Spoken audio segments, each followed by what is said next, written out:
everybody, welcome back to Auntie Meg's Kitchen. My name is Bola. I am Auntie Meg's baby girl.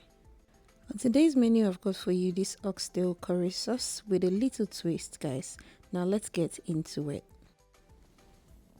So to start with, I'm just going to combine all my ingredients into the blender.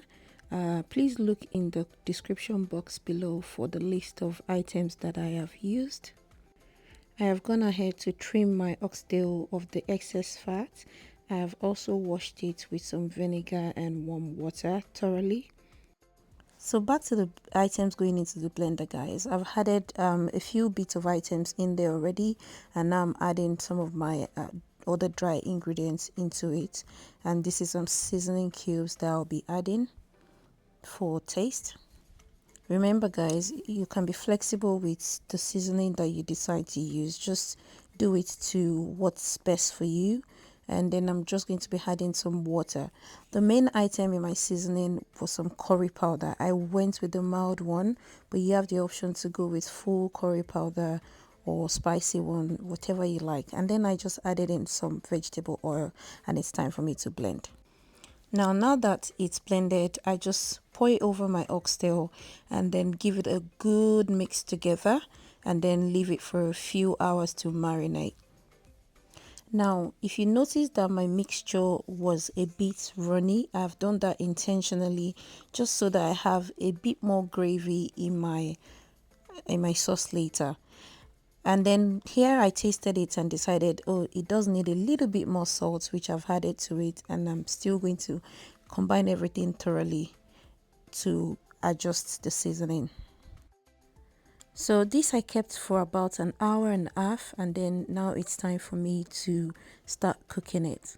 Just as a side note, I mostly like to cook my oxtail, if I can, in a cast iron pot.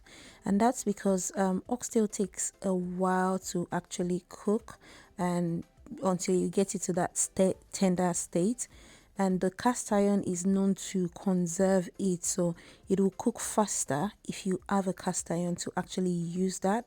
The only thing is make sure that you keep stirring it, you keep going back to it, because it's going to go faster than if you're using your regular non-stick pot. So what I've done here is I've just put the oxtail straight into my pan after I greased the pan just a little bit. I've given it time to cook down in its own juice, pretty much like giving it like time to just brown slightly. And then once I was happy and the water has fully evaporated, I then went in with a whole lot of water. You may be wondering why. Again, that's because this is going to take a while to actually cook till tender. So you want to ensure that there's a lot more water in it. And again, I've just added some scotch bonnet, some thyme and rosemary on there, and then cover it to cook. And as I've said earlier, it is very imperative that you keep coming back to stir this. So don't leave it completely. You have to keep coming back to make sure that it doesn't burn. Once the liquid starts to evaporate, you want to top it up until you get to the desired consistency for your meat. So how soft or how hard you want the oxtail to be is totally up to you. You just need to keep coming back to check on it. Now here my oxtail has been cooking for roughly about an hour 20 minutes, and I think I'm quite happy with what I have here. So just as a final piece, I'm just going to add a little bit more water so I can have some gravy in there, because as you can see, it's looking like more meat than actual gravy sauce. And the men in my house, they like to have good sauce for their food. And then finally I'm going to add in some peppers and carrots just before I take it off the cooker, because I like to have my vegetables quite still chewy, not too soft by the time it's ready.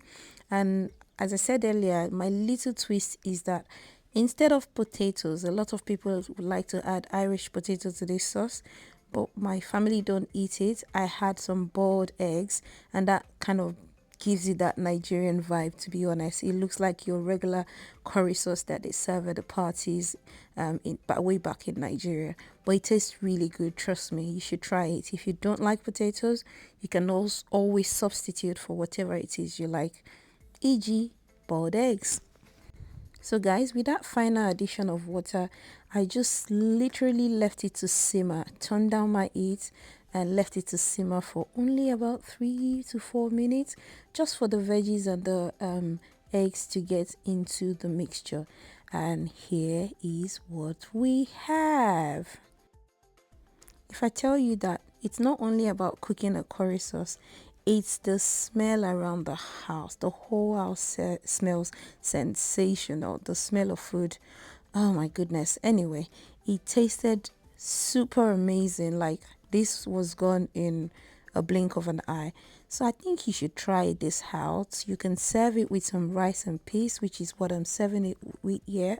It's also very good with some jasmine rice, trust me. You have the option to just use your regular long grain or basmati rice. It's totally up to you what you do with it. And you can eat it with other food that's not even rice dishes, guys. It's a really flexible and accommodating sauce. It's just versatile. It's up to you what you do with it. So do you think you'll be trying this out, or it's not your vibe? Honestly, if you try it out and don't like it, come back and tell me in the description box. This is so good. The oxtail was just falling off the bone and everybody's truly love it. So thank you for watching and to make today. Until next time, ta-da!